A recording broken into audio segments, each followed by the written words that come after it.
Everyone, आज हम start करने वाले हैं हमारे इंडियन इकोनॉमिक डेवलपमेंट के चैप्टर 2 से। ठीक है। अब हमने लास्ट चैप्टर में क्या पढ़ा था? हमने लास्ट चैप्टर में ये पढ़ा था कि फॉर ऑलमोस्ट 200 ईयर्स तक ब्रिटिशर्स ने अपना कॉलोनियलिज्म एस्टेब्लिश रखा था इंडिया में। ठीक है। उसकी वजह से इंडियन इकोनॉमी में बहुत इफेक्ट। वो इफेक्ट्स कैसे थे? सबसे पहले हमारा एग्रीकल्चर बैकवर्ड था। ठीक है। बहुत ज़्यादा स्टैग्नेंट थी हमारी इकोनॉमी, बहुत ज़्यादा डिपेंडेंट था एग्रीकल्चर में। ठीक है। इंडस्ट्रियलाइजेशन हमारा बैकवर्ड था, डी इंडस्ट्रियलाइजेशन हो रहा था। हमारे गुड्स को फॉरेन मार्केट में भी कंपटीशन मिल रही थी, इंडियन मार्केट में भी कंपटीशन मिल रही थी ब्रिटिश के मशीन मेड गुड्स की। ठीक है। हमारी डेमोग्राफिक कंडीशन बहुत वर्स्ट थी। ठीक है। ऑक्यूपेशनल स्ट्रक्चर कैसा था? Mostly dependent on the agriculture. ठीक है। तो ये सारे प्रॉब्लम्स जो हमारे थे ड्यूरिंग द ब्रिटिश रूल, वो हमने पढ़े। ठीक है। तब हमारी इकोनॉमी की कंडीशन कैसी थी वो हमने पढ़ा। अब जब 15 अगस्त 1947 को इंडिया को इंडिपेंडेंस मिली, तब इंडिया के लीडर्स के पास एक बहुत बड़ी रिस्पॉन्सिबिलिटी। वो रिस्पॉन्सिबिलिटी क्या थी? कि वो बने इंडिया की डेस्टिनी के मास्टर। उसका मतलब क्या? कि आज से 5 साल बाद, 10 साल बाद, 15 साल बाद और 60-70 ईयर्स के बाद इंडिया का फ्यूचर क्या होगा, कैसा होगा, वो डिसाइड करने का था। ठीक है। अब वो डिसाइड कैसे हो? जब हम हमारी इकोनॉमी के लिए एक प्रॉपर इकोनॉमिक सिस्टम को ऑप्ट करें तब। ठीक है। अब इकोनॉमिक सिस्टम क्या होता है? इकोनॉमिक सिस्टम एक ऐसा स्ट्रक्चर होता है जो हमारी इकोनॉमी के सेंट्रल प्रॉब्लम्स को एड्रेस करे। ठीक। और वो सेंट्रल प्रॉब्लम्स क्या होती है हमारी, वो हम पढ़ेंगे। वो क्या होती है? एक, हम प्रोडक्शन किसके लिए कर रहे हैं? ठीक है। For whom to produce. क्या प्रोडक्शन कर रहे हैं? What to produce. और कैसे प्रोडक्शन कर रहे हैं? How to produce. ठीक है। Mix system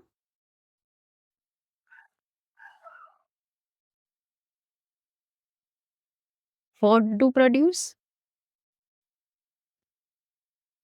how to produce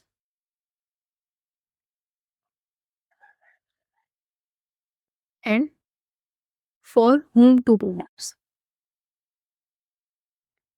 अब हमें जो ये डिसीजन लेना था रिगार्डिंग अवर इकोनॉमिक सिस्टम, वो हमें ये पॉइंट ऑफ व्यू को ध्यान में रख के लेना था कि हमारे कंट्री में वेलफेयर प्रमोट होना चाहिए और वो वेलफेयर मेजॉरिटरी पूरी पॉपुलेशन को अफेक्ट करना चाहिए। उसका मतलब क्या? कि कुछ सेगमेंट्स को वो वेलफेयर प्रमोट हो, कुछ सेगमेंट्स में ना हो, ऐसा नहीं होना चाहिए। ठीक है। अब इकोनॉमिक सिस्टम हमने पढ़ा कि स्ट्रक्चर होता है जो हमारी इकोनॉमी के सेंट्रल प्रॉब्लम्स को एड्रेस करे। Now what to produce. What to produce का मतलब क्या होता है? कि हम हमारी इकोनॉमी में कौन से गुड्स का प्रोडक्शन करेंगे और कौन सी सर्विसेज का प्रोडक्शन करेंगे, वो डिसाइड करें। ठीक है। उसके साथ साथ कितना प्रोड्यूस करें, क्वांटिटी भी क्या करना, डिसाइड करना। वो आता है हमारा व्हाट टू प्रोड्यूस। अब how to produce. How to produce मतलब टेक्निक डिसाइड कर। ठीक है। दो तरह की टेक्निक्स, एक तो होती है लेबर इंटेंसिव। ठीक है। एक होती है लेबर इंटेंसिव और एक क्या होती है, मशीन इंटेंसिव। उसका मतलब क्या? ऐसी टेक्निक जिसमें लेबर का ज्यादा से ज्यादा यूज हो और एक ऐसी टेक्निक जिसमें मशीन टेक्नोलॉजी का ज्यादा यूज हो। Now third, for whom to produce. मतलब ये जो प्रोडक्शन कर रहे हैं वो हम किसके लिए बना रहे हैं? ठीक है। कौन से सिटीजन्स, कौन से सेगमेंट के लिए बना रहे हैं, वो डिसाइड करना। तो ये है हमारा इकोनॉमिक सिस्टम। अब हम इकोनॉमिक सिस्टम के टाइप्स कौन से होते हैं वो पढ़ेंगे। अब इकोनॉमिक सिस्टम के मेनली 3 पार्ट होते हैं। फर्स्ट है socialist economy,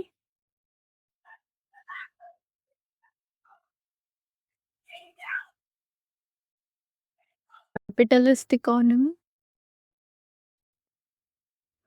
and mixed economy.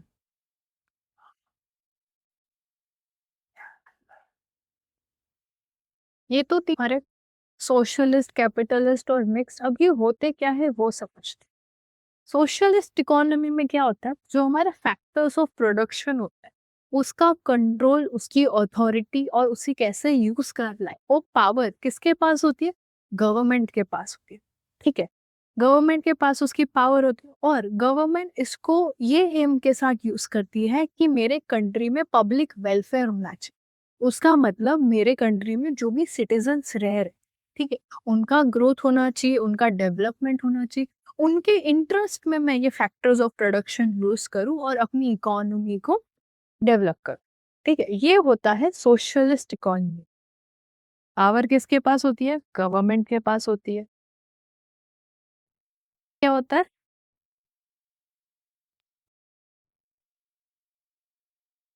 अब कैपिटलिस्ट इकोनॉमी।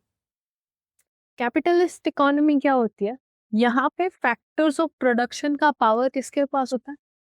प्राइवेट एंटरप्राइजेस के पास होता है। ठीक, जो प्राइवेट कंपनीज होती है, प्राइवेट एंटरप्राइजेस होती है, उनके पास होता है फैक्टर्स ऑफ प्रोडक्शन का कंट्रोल, अथॉरिटी और कैसे यूज करना है वो पावर। ठीक, उनका एक ही सिंपल मोटिव है, एक ही एम, वो क्या है? Profit maximization. आप कोई भी बिजनेस देख, बिजनेस का मेन या कह सकते प्रिंसिपल एम क्या होता है? प्रॉफिट कमाना, प्रॉफिट अर्निंग। और अगर वो ऑलरेडी प्रॉफिटेबल कंपनी है तो वो प्रॉफिट को मैक्सिमाइज कर। ठीक है, तो सारी जो प्राइवेट एंटरप्राइजेस है उनका भी एम क्या होगा फैक्टर्स ऑफ प्रोडक्शन के यूज को लेके?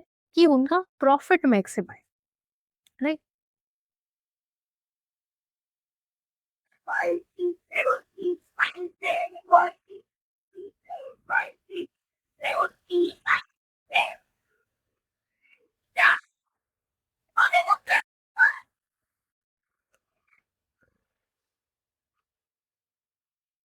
Now mixed economy. Mixed economy है सिंपली मिक्सचर सोशलिस्ट इकोनॉमी का और कैपिटलिस्ट इकोनॉमी। ठीक है, उसका मतलब क्या? कि factors of production jointly owned किसके थ्रू होता है? Socialist government and capitalist private and. ठीक है, कुछ सेगमेंट्स के जो फैक्टर्स ऑफ प्रोडक्शन होते हैं उनका कंट्रोल होता है गवर्नमेंट के पास, कुछ सेगमेंट्स का कंट्रोल होता है प्राइवेट एंटरप्राइजेस के पास। ठीक है, और इसमें हमारा जो गोल है, जो एम है, जो मोटिव है, वो भी क्या होता है? दोनों गोल्स होते हैं हमारे, प्रॉफिट मैक्सिमाइजेशन भी होता है और पब्लिक वेलफेयर। हमारी इंडिया मिक्स्ड इकोनॉमी है। ठीक है, हमारी इकोनॉमी का एम क्या है? कि हमारा प्रॉफिट मैक्सिमाइजेशन भी हो, साथ ही साथ पब्लिक वेलफेयर भी हो। So mixed economy, jointly owned by government and private enterprises, और एम है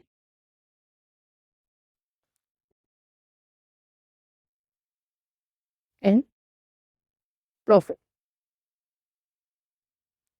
है। तो ये हमने पढ़े types of economic system, socialist economy, capitalist economy, mixed economy. At present हमारी इंडिया कौन सी इकोनॉमी? मिक्स्ड इकोनॉमी, क्योंकि हम दोनों पे फोकस करते हैं, पब्लिक वेलफेयर पे भी फोकस कर रहे हैं और प्रॉफिट मैक्सिमाइजेशन पे भी फोकस कर रहे हैं। ठीक है, इसीलिए हमारी गवर्नमेंट सब्सिडीज भी प्रोवाइड करती है, बहुत सारी पॉलिसीज भी लाती है पब्लिक वेलफेयर के लिए, साथ ही साथ प्रॉफिट मैक्सिमाइजेशन के लिए प्राइवेट एंटरप्राइजेस को सर्टन रूल्स एंड रेगुलेशंस ने भी कुछ ना कुछ, उन्होंने ऐसे रूल्स एंड रेगुलेशंस फॉर्म किए जिससे उन्हें थोड़ी ऑटोनॉमी मिले प्रोडक्शन करने। ठीक है, कंट्रोल ओवरऑल गवर्नमेंट के अंदर ही है, स्टिल एक सर्टन लेवल तक ऑटोनॉमी प्रोवाइड करती है गवर्नमेंट प्राइवेट एंटरप्राइजेस को, ताकि प्रॉफिट मैक्सिमाइजेशन भी हो, क्योंकि प्रॉफिट मैक्सिमाइजेशन होगा तो ही हमारी कंट्री मॉनेटरी लेवल पे ग्रो करे। अब इंडिया के लीडर्स की बारी थी अपना इकोनॉमिक सिस्टम चूज करने की। ठीक है, तो जो जवाहरलाल नेहरू थे हमारे इंडिपेंडेंट इंडिया के फर्स्ट प्राइम मिनिस्टर, वो काफी ज्यादा इन्फ्लुएंस थे सोशलिज्म। ठीक है, उन्हें ऐसा लगता था कि सोशलिस्ट इकोनॉमी से हमें सोशल और इकोनॉमिक दोनों वेलफेयर हम अचीव कर। ठीक है, बट सोशलिस्ट इकोनॉमी कहाँ से आई थी? फॉर्मर सोवियत यूनियन, रशिया से। वहां पे कैसा सिस्टम था कि सारे लैंड, सारे फार्म, सारे इंस्टीट्यूशन सिर्फ गवर्नमेंट ओन करती थी। लेकिन इंडिया में ये पॉसिबल नहीं था। क्यों पॉसिबल नहीं था? क्योंकि इंडिया एक डेमोक्रेटिक कंट्री थी। ठीक है, और डेमोक्रेसी में गवर्नमेंट किसी की भी लैंड या प्रॉपर्टी को अक्वायर नहीं कर सकती, ठीक है। अगर वो किसी की ओनरशिप में पहले से है तो India can not simply take the control of that land और प्रॉपर्टी इंस्टीट्यूशन और एनीथिंग, ठीक है। अब कैपिटलिस्ट इकोनॉमी के भी बहुत ज्यादा एक्सट्रीम्स थे कि वो सिर्फ और सिर्फ प्रॉफिट मैक्सिमाइजेशन पे फोकस कर रहा था। क्यों? क्योंकि जब ब्रिटिशर्स इंडिया छोड़ के गए तो हम डेमोग्राफिक कंडीशन भी हमारी बहुत खराब थी। हमने देखा बहुत सारे लोग पॉवर्टी में थे, बहुत सारे लोग इलिटरेट थे, ठीक है। तो सिर्फ प्रॉफिट मैक्सिमाइजेशन पे फोकस करते तो कुछ सेगमेंट्स ऑफ पीपल ही आगे बढ़ पाते, ठीक है। लेकिन हमें तो ओवरऑल वेलफेयर देखना है, पब्लिक वेलफेयर देखना है। तो जवाहरलाल नेहरू और इंडिया के लीडर्स को एक ऐसा ऑल्टरनेटिव चाहिए था जो दोनों ही गोल्स पे फोकस करे। इसीलिए उन्होंने डिसाइड किया कि India mixed economic system follow करे। कौन सी इकोनॉमिक सिस्टम? मिक्स्ड। अब मिक्स्ड इकोनॉमी में हमने best features of both socialist economy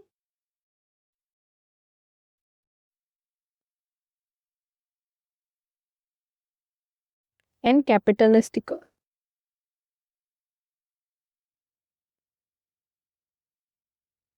ठीक है। दोनों इकोनॉमी के बेस्ट फीचर्स को इंडिया ने अडॉप्ट किया और मिक्स्ड इकोनॉमिक सिस्टम को इम्प्लीमेंट किया, ठीक है। जो मेजर और इम्पोर्टेंट इंडस्ट्रीज थी गवर्नमेंट उसे ओन और मैनेज करती थी, और इंडिविजुअल्स और प्राइवेट एंटरप्राइजेस भी अपने लैंड और फार्म्स और दूसरी सारी प्रॉपर्टीज ओन कर सकते, ठीक है। जो भी सारा इकोनॉमिक फ्रेमवर्क था वो डेमोक्रेटिक फ्रेमवर्क, डेमोक्रेटिक गाइडलाइंस के अंडर ही हो रहा था, ठीक है। और इंडिया के जो लीडर्स थे वो एनकरेज करते थे किसको? प्राइवेट बिजनेसमैन को, प्राइवेट एंटरप्राइजेस को, कि वो भी इंडिया की इकोनॉमिक डेवलपमेंट का पार्ट, ठीक है। तो क्या सोचा हमने कि हमें ओवरऑल पब्लिक वेलफेयर भी देखना है। क्यों? क्योंकि जो भी लोग अभी बैकवर्ड है, पॉवर्टी है, वो उनको भी चांस मिलना चाहिए आगे बढ़ने का। क्यों? क्योंकि उनको एक्सप्लॉइट किया था ब्रिटिशर्स ने, राइट। और सेम वे इंडिया को प्रॉफिट मैक्सिमाइजेशन पे भी फोकस करना चाहिए। क्यों? क्योंकि इंडिया फॉर ऑलमोस्ट 200 years एक दूसरी कंट्री पे डिपेंडेंट थी, ठीक है। अब अगर हम प्रॉफिट मैक्सिमाइजेशन नहीं करते या प्रॉफिट पे फोकस नहीं करते तो हम अभी भी दूसरी कंट्रीज पे डिपेंडेंट रहे। तो हमारे लिए बहुत ज़रूरी था क्या करना? प्रॉफिट पे भी फोकस करना और साथ ही साथ पब्लिक वेलफेयर पे भी फोकस करना। इसीलिए इंडिया के लीडर्स ने क्या डिसाइड किया कि इंडिया में मिक्स्ड इकोनॉमिक सिस्टम हम इम्प्लीमेंट करें। 1948 में, ठीक है, हमारी गवर्नमेंट ने एक इंडस्ट्रियल पॉलिसी रेजोल्यूशन 1948 में अनाउंस किया, ठीक है, जो क्या रिफ्लेक्ट कर रहा था? हमारी मिक्स्ड इकोनॉमिक सिस्टम को रिफ्लेक्ट करा, जिसमें पब्लिक और प्राइवेट सेक्टर दोनों के ही इंपॉर्टेंट रूल्स थे। और वो क्यों एस्टेब्लिश हुआ था? ठीक है, ताकि सोशल एंड इकोनॉमिक जस्टिस मिले, ताकि हमारे कंट्री में लोगों का वेलफेयर इंक्रीज। इसके बारे में डिटेल में हम आगे चैप्टर में पढ़ेंगे, ठीक है। इसके बाद क्या हुआ? 1950 में हमने प्लानिंग कमीशन फॉर्म किया, ठीक है। हमारे इंडिया के लीडर्स ने, गवर्नमेंट ने एक प्लानिंग कमीशन फॉर्म किया, ठीक है। वो प्लानिंग कमीशन में बहुत सारे लीडर्स थे और उसके चेयरपर्सन कौन थे? हमारे प्राइम मिनिस्टर। और वहीं से स्टार्ट हुआ हमारा 5 year प्लान, ठीक। वो 5 year प्लान में हम हमारी लॉन्ग टर्म इकोनॉमिक डेवलपमेंट के सारे पॉलिसीज डिस्कस करते थे, सारे मेजर्स डिस्कस करते थे, रिफॉर्म्स अगर लाने हैं इकोनॉमी में तो वो डिस्कस करते थे, ताकि India long term economic development पे फोकस कर सके। अब हम पढ़ेंगे गोल्स ऑफ 5 year प्लान्स के बारे, ठीक है। तो हमने ये समझा कि एक प्लानिंग कमीशन फॉर्म हुआ था 1950 में, ठीक है, जिसमें बहुत सारे लीडर्स थे हमारी कंट्री के, जिनके चेयरपर्सन कौन थे? हमारे प्राइम मिनिस्टर, ठीक है। अब वो 5 year प्लान्स के गोल्स क्या? अब सबसे पहली चीज, गोल्स क्या होती है? हम कोई भी एक्टिविटी कैरी आउट कर रहे हैं, हम कोई भी एक्टिविटी को फिनिश करने के बाद हमें उसके रिजल्ट से जो हमारा प्री डिसाइडेड और डिजायर्ड रिजल्ट हमें मिल रहा है, वो हम कहते हैं क्या? कि हमने हमारा गोल अचीव किया। फॉर एग्जाम्पल, अभी आप सब लोग ट्वेल्थ बोर्ड्स के एग्जाम दोगे, आप सबने गोल बनाया होगा कि मुझे 95% स्कोर कर। अब आपने एग्जाम्स दी, रिजल्ट आया, अगर आपके 95% आपने स्कोर कर लिए, उसका मतलब क्या कि आपने आपका गोल अचीव कर लिया। ठीक है, अब ये गोल्स बनाने इंपॉर्टेंट क्यों थे? क्योंकि कोई भी इकोनॉमी में जो रिसोर्सेज होते हैं वो बहुत लिमिटेड होते हैं। ठीक है, हमारी इकोनॉमी में रिसोर्सेज बहुत लिमिटेड हो, तो जरूरी नहीं है हर एक प्लान में ये सारे गोल्स अचीव हो। ठीक है, इसीलिए हमने क्या किया कि हर एक प्लान और पॉलिसी का पहले से एक प्री डिसाइडेड और प्राइमरी गोल सेट कर दिया। ठीक है, और प्लानर्स ने ये भी इंश्योर किया कि ये गोल्स कॉन्ट्राडिक्ट ना करें। उसका मतलब क्या कि एक पॉलिसी से जो हमारा प्राइमरी गोल है वही हम अचीव करने के लिए मेहनत करें। ठीक है, बाकी दूसरी पॉलिसी पे दूसरा गोल अचीव। ठीक है, तो जो 4 मेन गोल्स थे जो डिसाइड हुए थे वो क्या क्या थे? Growth, modernization, self reliance and equity. अब ग्रोथ का मीनिंग यहाँ पे क्या था? ग्रोथ का मीनिंग ये कि हमारी कंट्री का आउटपुट इंक्रीज हो। आउटपुट का मतलब capacity to produce goods and services, वो इंक्रीज हो। ठीक है, ये क्यों इंक्रीज हो? क्योंकि हमने पढ़ा था कि हमारी कंट्री में इंडस्ट्रियल जो सेक्टर है वो काफ़ी बैकवर्ड था। हमारे पास कैपिटल गुड्स की इंडस्ट्री नहीं थी। ठीक है, हमारी जितनी इंडस्ट्रीज थी वो धीरे धीरे बंद होती जा रही थी जब ब्रिटिश रूल था तब। तो अगर हमारी इंडस्ट्रीज बढ़ेगी तो हमारा आउटपुट, प्रोडक्शन भी हमारी कंट्री का बढ़े। सो ग्रोथ का मीनिंग कोई भी हमारी कंट्री का आउटपुट इंक्रीज हो। ठीक है, मॉडर्नाइजेशन, मॉडर्नाइजेशन का मतलब क्या कि हम नई टेक्नोलॉजी को अडॉप्ट करें। ठीक है, जो जो नई टेक्नोलॉजीज आ रही है अलग अलग सेक्टर में हम उसको अडॉप्ट करें, साथ ही साथ हम हमारा सोशल आउटलुक भी चेंज करें। सोशल आउटलुक का मतलब क्या कि हम कोई सर्टेन सोशल इश्यूज पे हमारा जो पुराना बैकवर्ड आउटलुक था वो चेंज करें। जैसे पहले विमेन को वोट देने का राइट नहीं था, फिर वुमेन को वोट देने का राइट हुआ। तो ये किसकी वजह से हुआ? जब हमारा सोशल आउटलुक चेंज हुआ, हमने कुछ इश्यूज पे अपने आप को अपग्रेड किया, हमारा विजन ब्रॉड किया, तब हमारा सोशल आउटलुक चेंज हुआ। ठीक है, then self reliance. Self reliance का मतलब क्या कि खुद सेल्फ रिलायंट, किसी और पे डिपेंडेंट नहीं रहना। हम जो भी कंट्री की जो भी इकोनॉमी है वो सेल्फ रिलायंट होनी चाहिए। कोई भी फॉरेन कंट्री पे डिपेंडेंट ना रहना, हम खुद ही अपना प्रोडक्शन करें और खुद ही सारी नीड्स एंड वांट्स हमारे कंट्री के पीपल की सेटिस्फाई। ठीक है, वो होता है self reliance. Then equity. Equity का मतलब क्या? सबको, हमारी कंट्री के सारे सिटीजन्स को बेसिक राइट्स मिलने चाहिए, बेसिक नीड्स फुलफिल होनी चाहिए। और तो और जो सोशली भी जिस वजह से कुछ बैकवर्डनेस है, जो सोशली भी डिस्क्रिमिनेशंस हो रहे हैं, वो भी कम होना। ठीक है, तो ये 4 हमारे मेन गोल्स थे। अब हम सारे गोल्स को डिटेल में पढ़ेंगे। अब हम पढ़ेंगे हमारा जो फर्स्ट गोल था उसके बारे में। ओके, वो क्या था? ग्रोथ। ग्रोथ क्या? To increase in country's capacity to produce goods and services. ठीक है, हमारी कंट्री में जितने भी गुड्स प्रोड्यूस हो रहे हैं, जितनी भी सर्विसेज रेंडर हो रही है, उसकी कैपेसिटी को इंक्रीज कर। ठीक है, उसका मतलब क्या कि ज्यादा से ज्यादा गुड्स और सर्विसेज अगर हमारी कंट्री में ही प्रोड्यूस हो रहे हैं और बन रहे हैं, तो हमें ऑटोमेटिकली किसी दूसरे कंट्री पे डिपेंडेंट नहीं रहना पड़ेगा। और अगर ज्यादा से ज्यादा गुड्स प्रोड्यूस हो रहे हैं, उसका मतलब क्या? ज्यादा से ज्यादा लोग एम्प्लॉयड हो रहे हैं ये सेक्टर में। जितना ज्यादा एम्प्लॉयमेंट होगा उतनी ज्यादा इनकम बढ़ेगी, लोगों की इनकम बढ़ेगी, तो धीरे धीरे हमारे जो कंट्री की पॉवर्टी सिचुएशन है वो भी इम्प्रूव होगी। ठीक है, सो अब ग्रोथ के इंडिकेटर्स क्या थे? First, increase in stock of capital goods. ठीक है, जब हमने बैकवर्डनेस ऑफ इंडस्ट्रियलाइजेशन या इंडस्ट्रीज पढ़ा था, तो एक मेजर पॉइंट था जो अफेक्ट कर रहा था हमारी इंडस्ट्रियल सेक्टर को, वो क्या था कि we had lack of capital goods industry. ठीक है, कैपिटल गुड्स कैसे गुड्स होते हैं? जिससे प्रोडक्शन हो सके। ठीक है, अब हमारे पास कैपिटल गुड्स ही नहीं है, जैसे मशीनरी और लैंड एंड वो सब, तो हम आगे प्रोडक्शन कैसे करेंगे? राइट। अब प्रोडक्शन करने के लिए कैपिटल गुड्स जरूरी है। तो अगर हमारी कंट्री में कैपिटल गुड्स का स्टॉक बढ़ रहा है, उसका मतलब क्या, कि ज्यादा से ज्यादा प्रोडक्शन का स्कोप भी इंक्रीज होगा।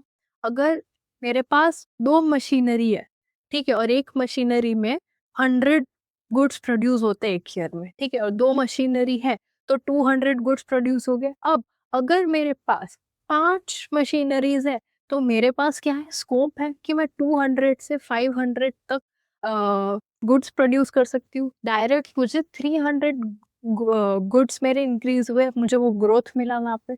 उसका मतलब कि जितने ज्यादा गुड्स, कैपिटल गुड्स अवेलेबल होंगे, उतना ज्यादा स्कोप बढ़ेगा हमारा प्रोडक्शन के लिए, ठीक है।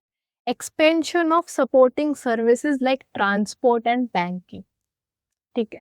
अब ये कैसे इंडिकेट करेगी ग्रोथ? फॉर एग्जाम्पल, अगर मेरा ट्रांसपोर्ट सिस्टम, ठीक है, इम्प्रूव हो रहा है, तो मेरे रॉ मटेरियल्स भी उसके डेस्टिनेशन पे जल्दी पहुंचेंगे। रॉ मटेरियल्स टाइम पे पहुंच रहे उसके डेस्टिनेशन पे, तो प्रोडक्शन भी अच्छा होगा। प्रोडक्शन हो जाने के बाद डिस्ट्रीब्यूट भी मार्केट में एज सुन एज पॉसिबल होगा, ठीक है। उसका मतलब क्या, कि अगर मेरा ट्रांसपोर्ट इम्प्रूव हो रहा है, तो मेरा एक गुड्स का प्रोडक्शन के जो टाइमिंग है, जो मार्केट रीच करने की टाइमिंग है, वो मेरी कम होगी, ठीक है। पहले फॉर एग्जांपल रोड से ट्रैवल करते थे लोग, ठीक है, तो एक बैच मैंने गुड्स का बनाया, वो मुझे, फॉर एग्जांपल मैंने मुंबई में मैन्युफैक्चरिंग किया, मुझे कोलकाता वेस्ट बंगाल के मार्केट में उसको पहुंचाना है, ठीक है। अब मैं रोड से जा रही हूँ, मुझे 5 दिन लग रहा है, ठीक है। उसका मतलब क्या, कि 5 दिन बाद मेरा गुड वहां पे पहुंचेगा। अभी किसी को कल ही उसकी नीड होगी, तो वो तो नहीं खरीदेगा, या तो किसी और के पास से खरीद लेगा। तो जब वो 5 दिन बाद पहुंचेगा, मे बी उसकी नीड तो फुलफिल हो गई होगी, तो मेरा गुड तो वहां पे ऐसे ही रहेगा, ठीक है। अब रेलवेज आ गया, 2 ही दिन में गुड्स पहुंच जा रहा है। उसका मतलब क्या, कि as soon as possible need satisfy होगी लोगों की, और एज सुन एज पॉसिबल मेरे गुड्स ट्रैवल करेंगे, उसकी डेस्टिनेशन पे जल्दी से जल्दी पहुंचेंगे, ठीक है। बैंकिंग, मुझे प्रोडक्शन करना है पर मेरे पास पैसे नहीं है। अब मैं क्या करूंगी, बैंक के पास जाऊंगी, बैंक को से लोन मांगूंगी, बैंक मुझे लोन लेगा, वो लोन की हेल्प से मैं प्रोडक्शन करूंगी, ठीक है। प्रोडक्शन मेरा जितना जल्दी होगा, जितना जल्दी वो मार्केट में सेल होगा, मुझे उस वहां से क्या मिलेगी, इनकम मिलेगी। वो इनकम से मैं अपना प्रॉफिट निकाल के बैंक को वापस रीपे कर सकती हूँ, ठीक है। उससे भी मेरी कंट्री का ग्रोथ बढ़ेगा, क्योंकि जितना ज्यादा बैंक मुझे सपोर्ट करेगी लोन देने में, उतना ज्यादा मेरे पास कैपिटल होगा, फंड्स होगा प्रोडक्शन करने के लिए, ठीक है। Now third, improvement in the efficiency of productive capital and services. Efficiency का मीनिंग क्या होता है, ऑप्टिमम यूटिलाइजेशन ऑफ रिसोर्सेज। अगर मेरे कैपिटल गुड्स एफिशिएंट है, ठीक है, एफिशिएंट का मतलब वो अच्छे से स्मूथली वर्क कर रहे, बीच में बंद नहीं पड़ जा रहे, तो मेरा प्रोडक्शन हैम्पर नहीं होगा। फॉर एग्जाम्पल वो एफिशिएंट नहीं है, ठीक है, इनएफिशिएंट है, बीच में कुछ डैमेज हुआ, वो बंद पड़ गए, तो मेरा प्रोडक्शन तो हैम्पर होगा ना, मेरा प्रोडक्शन रुक जाएगा। तो अगर मेरे पास एफिशिएंसी मेरी इंप्रूव हो रही है, मेरे प्रोडक्टिव गुड्स की, कैपिटल की और सर्विसेज की, तो भी ज्यादा से ज्यादा मैं ग्रोथ में कंट्रीब्यूट कर पाऊँ। अब ग्रोथ का बेस्ट इंडिकेटर क्या है, steady increase in GDP of the country. GDP हमने पढ़ा था, वो क्या होता है, final value of all goods and services produce within the domestic territory of our country, ठीक है। मतलब मेरे डोमेस्टिक टेरिटरी, मेरे कंट्री के अंदर जो भी गुड्स एंड सर्विसेज प्रोड्यूस हो रहे हैं, उसकी फाइनल वैल्यू, ठीक है। सेम हमें यही चीज बताता है कि हमारी कंट्री का आउटपुट कितना है। तो अगर मेरी कंट्री की जीडीपी बढ़ रही है, तो क्या इंडिकेट कर रहा है, कि मेरा कंट्री का प्रोडक्शन भी इंक्रीज हो रहा है, ठीक है। फॉर एग्जाम्पल, पहले जीडीपी 500 करोड़ थी, ठीक है, नेक्स्ट ईयर वो 600 करोड़ हुई। तो ये क्या इंडिकेट कर रहा है, कि मेरी capacity of production by 100 crore increase हुई, ठीक है। सो ये मेरे किसी भी ग्रोथ मेजर करने का बेस्ट इंडिकेटर है। अब यहाँ पे लिखा है स्टेडी। स्टेडी क्यों लिखा है ये समझना जरूरी है। स्टेडी मतलब अचानक से शिफ्ट नहीं होना चाहिए, ठीक है। अचानक से शिफ्ट मतलब अगर यहाँ पे 100 करोड़ इंक्रीज है, जितना इन्वेस्टमेंट मैंने किया हो उस हिसाब से ही वो बढ़ना चाहिए। अब यहाँ पे 100 करोड़ है तो वो इतना ज्यादा शिफ्ट नहीं है। अगर 500 करोड़ से डायरेक्ट 1000 करोड़ हो जाता, ठीक है, उसका मतलब क्या कि 500 करोड़ से इंक्रीज होता तो ऑलमोस्ट डबल 2x इंक्रीज हो रहा है, ठीक है। ये बहुत बार क्या इंडिकेट करता है, जैसे हमने जीडीपी के भी दो टाइप पढ़े थे, real GDP and nominal GDP, ठीक है। तो ये भी इंडिकेट कर सकता है कि मेरा प्रोडक्शन नहीं बढ़ा, जैसा नॉमिनल जीडीपी में था, प्रोडक्शन सेम ही है बट प्राइसेस चेंज हुए इसीलिए मेरी जीडीपी की वैल्यू ज्यादा बता रही। तो जब भी जीडीपी हम मेजर करने के लिए देख रहे हैं, ठीक है, हमारी कंट्री की ग्रोथ मेजर करने के लिए देख रहे हैं, तो कौन सी जीडीपी देखेंगे? Real GDP. कौन सी?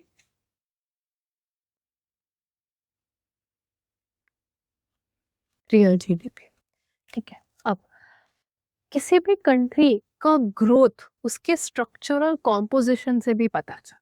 अब स्ट्रक्चरल कॉम्पोजिशन का मतलब क्या होता है कि हर एक सेक्टर से कितना जीडीपी कंट्रीब्यूशन आ रहा है, ठीक है। फॉर एग्जांपल मेरे 3 सेक्टर है, एक तो एग्रीकल्चर, दूसरा इंडस्ट्रीज एंड देन सर्विसेज, ठीक है। वो कितना परसेंटेज कंट्रीब्यूट कर रहे हैं मेरी जीडीपी में? फॉर एग्जाम्पल 50% यहाँ पे हो रहा है, 20% यहाँ पे हो रहा है और 30% यहाँ पे हो रहा है। ये है मेरा स्ट्रक्चरल कॉम्पोजिशन, ठीक है। अब जैसे जैसे कोई भी कंट्री डेवलप करती है उसका स्ट्रक्चरल कॉम्पोजिशन भी चेंज होता रहता है, ठीक है। हर एक कंट्री के लिए स्ट्रक्चरल कॉम्पोजिशन अलग अलग हो सकता है, लेकिन जब भी हमारी कोई कोई भी कंट्री, हमारी या की कोई और कंट्री डेवलप कर रही है तो एक पैटर्न फॉलो होता है स्ट्रक्चरल कॉम्पोजिशन चेंज होने का। वो क्या होता है कि एग्रीकल्चर में शेयर मेरा डिक्लाइन होता है, इंडस्ट्रीज में बढ़ता जाता है, और जब एकदम टॉप लेवल पे वो डेवलप हो जाती है, ठीक है, उसके मतलब इट इज डेवलप्ड नाउ, तब क्या होता है सबसे ज्यादा मोस्ट सर्विसेज होता है, ठीक है। एग्रीकल्चर डाउन हुआ उसका मतलब 30% मेरा एग्रीकल्चर हो गया, ठीक है। इंडस्ट्रीज में चेंज आया, 25% मेरा इंडस्ट्रीज बढ़ा, ठीक है। अब बचा हुआ 45%। मोस्ट कंट्रीब्यूशन कहाँ से आ रहा है? सर्विसेज से। तो हर एक डेवलप्ड कंट्री में अगर आप नोटिस करोगे तो यही पैटर्न मोस्ट ऑफ फॉलो होता है। लेकिन इंडिया का यूनिक पैटर्न, इंडिया का यूनिक पैटर्न क्या था कि पहले इनिशियली तो जैसे हमने पढ़ा था प्रीवियस चैप्टर में कि वो एग्रीगेरियन इकोनॉमी थी, तो एग्रीकल्चर पे डिपेंडेंट थी, मतलब 50% ऑफ जीडीपी कंट्रीब्यूशन हमारा एग्रीकल्चर से आ रहा था। लेकिन बाय 1990 जैसे डेवलप होने लगी इंडिया, तो क्या हुआ, जो सर्विसेज सेक्टर था वो सबसे ज्यादा कंट्रीब्यूट कर रहा था। हमारी कंट्री तब एकदम डेवलप नहीं हो रही थी, वो अपने डेवलपमेंट पाथ पे ही थी, लेकिन फिर भी सर्विसेज सेक्टर एग्रीकल्चर और इंडस्ट्रियल सेक्टर से ज्यादा कंट्रीब्यूट कर रहा, ऑलमोस्ट 40.59%, ठीक है। और पहले 1990 से पहले क्या 50% कर रहा था, ठीक है। सो ग्रोथ का बेस्ट इंडिकेटर क्या है? Real GDP. और रियल जीडीपी हमें क्या दिखाती है? Final value of all goods and services जो हम हमारे डोमेस्टिक टेरिटरी में बना रहे हैं और सर्विसेज जो रेंडर कर रहे हैं, ठीक है, उसको हम कैलकुलेट किस पे करते हैं? बेस ईयर प्राइसेस पे।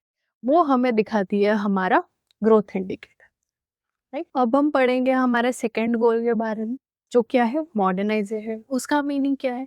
न्यू टेक्नोलॉजीज को अडॉप्ट करना, ठीक है, और हमारा सोशल आउटलुक भी चेंज। अब ये दोनों इंपॉर्टेंट क्यों है? First of all new technology को अडॉप्ट करना ताकि हम हमारा प्रोडक्शन इंक्रीज कर सकें, गुड्स एंड सर्विस।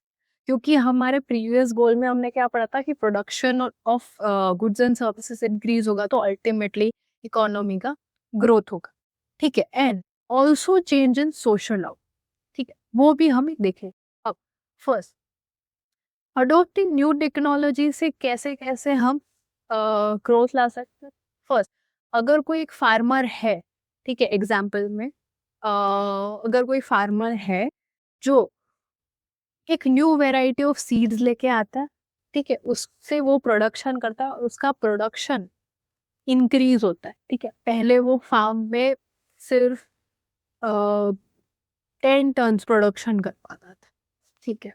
अब वो सेम फार्म में न्यू सीड्स यूज करने के बाद, न्यू सीड्स सॉ करने के बाद उसका प्रोडक्शन 15 टन, राइट।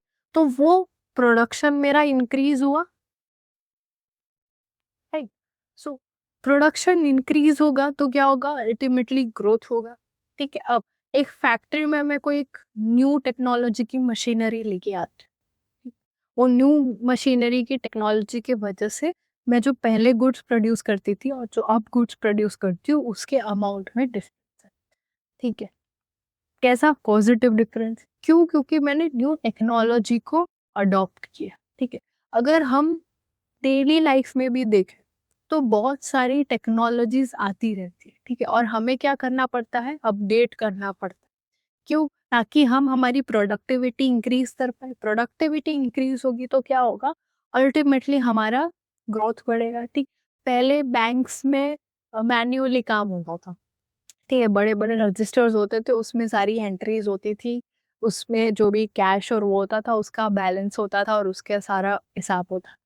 फिर क्या है, कंप्यूटर्स है, न्यू टेक्नोलॉजी है, ठीक है, वो अडॉप्ट ये सारे बैंक्स ने। उनसे क्या हुआ, उनकी एफिशिएंसी बढ़ गई।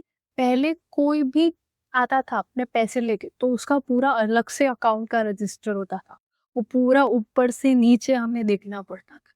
अब कंप्यूटर में क्या, सिर्फ नाम लिखो तो पूरा सारी डिटेल्स स्क्रीन पे आ जाए, ठीक है। उससे क्या हुआ, एफिशिएंसी बढ़ी, ठीक है। अब अगर वो एक दिन में पहले से 5 कस्टमर्स को अटेंड कर पाते थे तो अब 10 को कर पाते, 15 को कर पाते, ठीक है। इससे ज्यादा से ज्यादा लोग बैंक में आने लगे। तो इन अ वे टेक्नोलॉजीज को अडॉप्ट करके हम कैसे हमारी एफिशिएंसी को इम्प्रूव करें और अल्टीमेटली ग्रोथ को इंक्रीज।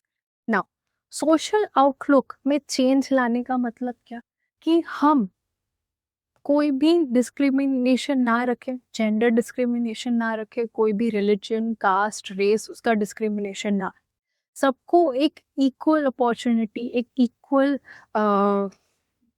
को एक इक्वल पेडेस्टल पे उनको ट्रीट करें, ठीक है। जैसे अगर विमेन सेम राइट्स एंजॉय कर रही है एज मैन, वो भी सेम वे में काम कर रही है, इकोनॉमी के डेवलपमेंट में पार्ट ले रही है काम करके, बैंक में काम करके, स्कूल के में काम करके, तो अल्टीमेटली क्या, इकोनॉमी का ही ग्रोथ हो रहा है।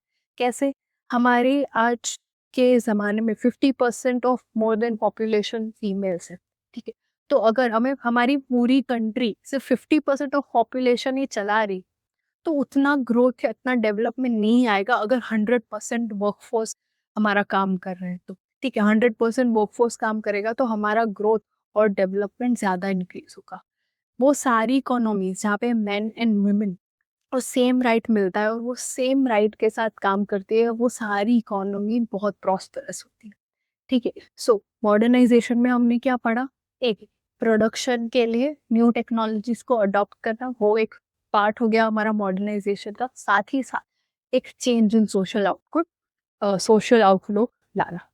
अब हम पढ़ेंगे हमारे थर्ड गोल के बारे में, जो था सेल्फ रिलायंस। सेल्फ रिलायंस का मतलब क्या था, बिकमिंग सेल्फ डिपेंडेंट, मतलब किसी और पे डिपेंडेंट नहीं, इंडिपेंडेंट बनना। और जो भी हमारी डिपेंडेंसी थी फॉरेन कंट्रीज पे, उसको क्या करना, धीरे धीरे कम करते जाना, सेल्फ सफिशिएंट बनना, ठीक है।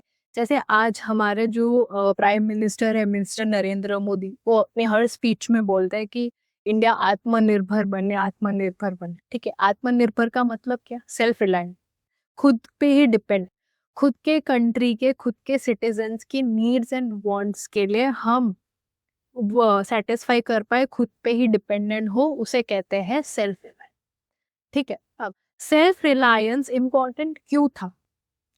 सेल्फ रिलायंस इंपॉर्टेंट इसीलिए था क्योंकि हमने ऑलमोस्ट 200 ईयर्स तक कॉलोनियलिज्म फेस किया था, ब्रिटिशर्स ने हम पे रूल किया था। उसकी वजह से जो हमारी इकोनॉमिक कंडीशन थी वो बहुत ज़्यादा खराब हो गई थी, बैकवर्ड हो गई थी, ठीक है।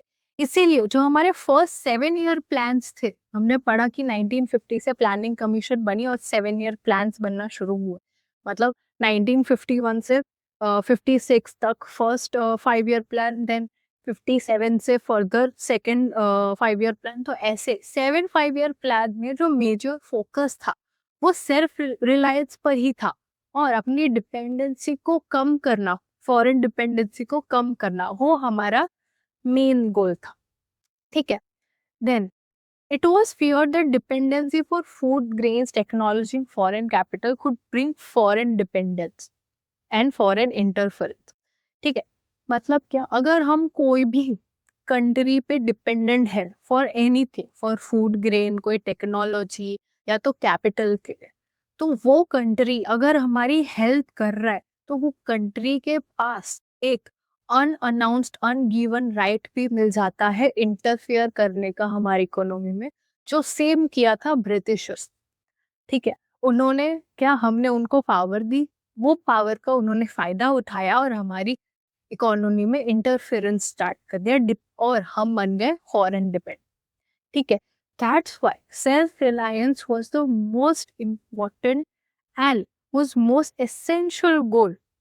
ठीक है। जब हम हमारा डेवलपमेंट पाथ बना रहे थे तब वो हमारा मोस्ट एसेंशियल गोल था कि पहले हम फॉरेन डिपेंडेंसी कम करें, पहले हम खुद सारी चीज़ें बनाना शुरू करें। अगर खुद सारी चीज़ें बनाएंगे तो हमारा प्रोडक्शन भी कंट्री में होगा। ठीक है। एम्प्लॉयमेंट भी जनरेट होगा। अगर लोग हमारे ही कंट्री का प्रोडक्शन परचेज करेंगे, उनकी कंट्री का परचेज करेंगे, तो जो मनी होगा वो कंट्री में ही रहेगा, कहीं बाहर नहीं जाएगा। ठीक है। वो ही मनी के फ्लो से हम फर्दर डेवलपमेंट और फर्दर ग्रोथ प्लान कर सकते हैं। That's why self reliance was most important. अब हम हमारे लास्ट गोल के बारे में पढ़ेंगे, विच इज इक्विटी। ठीक है। सबसे पहले तो ये जानना बहुत जरूरी है कि ग्रोथ हो, मॉडर्नाइजेशन हो या सेल्फ रिलायंस हो, इससे तीनों से ही हमारा ओवरऑल इकोनॉमिक वेलफेयर या पब्लिक वेलफेयर एंश्योर नहीं होता।